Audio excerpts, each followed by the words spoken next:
Vivacité en Alsace pour cette Francodyssée, une émission que vous pouvez suivre également sur internet et si vous répondez correctement à la question qui est en ligne sur vivacité.be, vous gagnerez peut-être vous aussi un week-end ici sous le soleil de l'Alsace où nous sommes accueillis par Mathias. Mathias, bonjour. Bonjour Adrien. Mathias, nous sommes dans le Val d'Orbais. Exactement, tout à fait. C'est une partie de l'Alsace au Pays Belge. Exactement, qui appartient donc effectivement au territoire alsacien. Alors vous êtes à la tête avec vos amis d'une association qui s'appelle Horizon d'Alsace. C'est une façon de voyager autrement, de découvrir l'Alsace, on va dire, grandeur nature. Exactement, alors le principe est de randonner sans bagage et d'accéder à chaque établissement avec simplement son sac à dos et son petit pique-nique, voilà, mais sans la contrainte effectivement de transporter ses bagages. Et on peut abandonner sa voiture à la première étape, on la retrouvera après. Exactement, à la fin du circuit, tout à fait. Alors un circuit où en boucle, donc on réaccède à pied au premier établissement, où on est reconduit par le dernier hôtelier. Prochaine étape. Prochaine étape, on va à La Poutroie, donc au Faudet, l'établissement du Faudet qui est situé dans le village.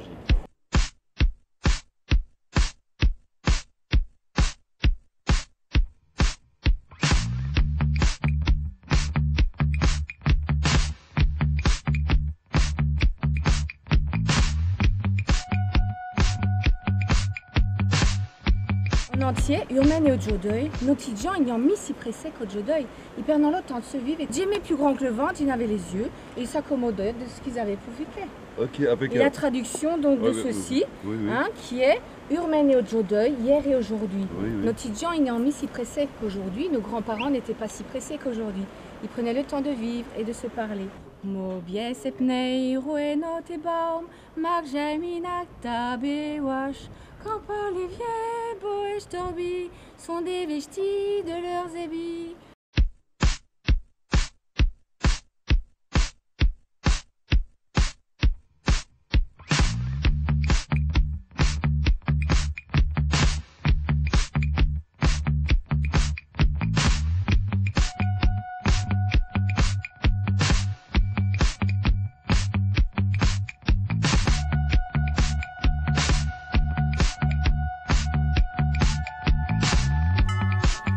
Il faut quand même vous montrer que c'est le sentier pieds nus.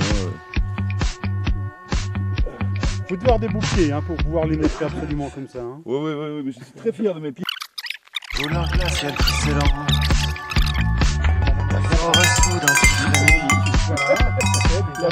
s'installe le silence. Tu te tiens là assourdi. Tu prononces la sentence. Le deuxième coup est parti et fait bientôt la différence. Nathalie, bonjour. Bonjour, Adrien. Nous sommes en altitude. Oui, on est à 1000 mètres. Schnepfenried. Schnepfenried, oui. D'accord, je m'améliore. Ça, c'est...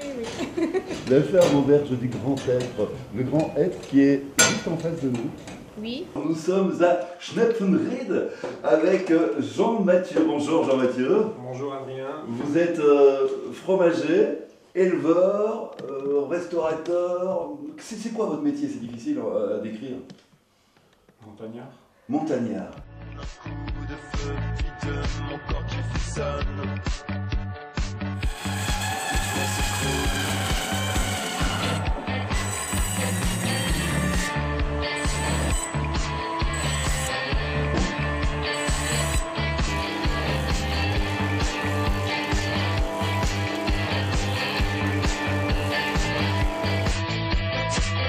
Plus rien, plus un bruit. Personne n'a rien vu par chance. Pour moi maintenant c'est fini. Et tout le monde s'en fout, tu penses. Te voilà maintenant qui t'enfuis. À lisier blanc. La forêt de nouveau frémit. On est dans une distillerie à La Poutroie, dans la maison de monsieur Gilbert Miclot, le fondateur. Il y a 50 ans déjà, Bertrand, c'était votre grand-père? Exactement, en fait c'est 50 ans de la distillerie cette année et mon grand-père a fondé la société en effet avec pour principe l'élaboration des eaux de vie. Je ne vous mens pas, vous le voyez sur notre site vivacité.be.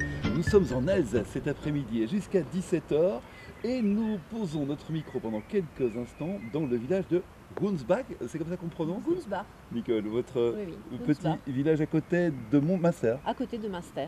C'est le village où le docteur Schweitzer a passé son enfance. Alors le docteur Schweitzer est venu à l'âge de 6 mois habiter dans le village de Gunsbach où son papa était pasteur.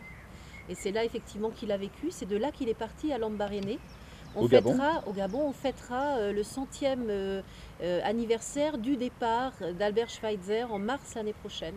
Ce sera une grande fête ici, donc il a vécu ici et sa maison est un musée que l'on peut visiter où il y a, bien sûr je pense à vous, il y a plein de lettres de la reine Elisabeth de Belgique puisqu'elle était très en amitié avec Albert Schweitzer.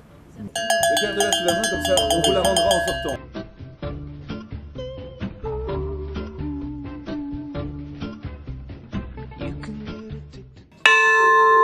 Ça veut dire quoi, village cigogne? Village cigogne, ce sont des villages qui ont accepté la cigogne et qui est l'emblème de l'Alsace, bien entendu. Et en même temps, elles y nichent. Nous avons actuellement 5 nids de cigognes. C'est vraiment une région très agréable pour s'y promener, y séjourner, que ce soit avec des enfants ou en couple. Voilà, pour la randonnée, c'est parfait.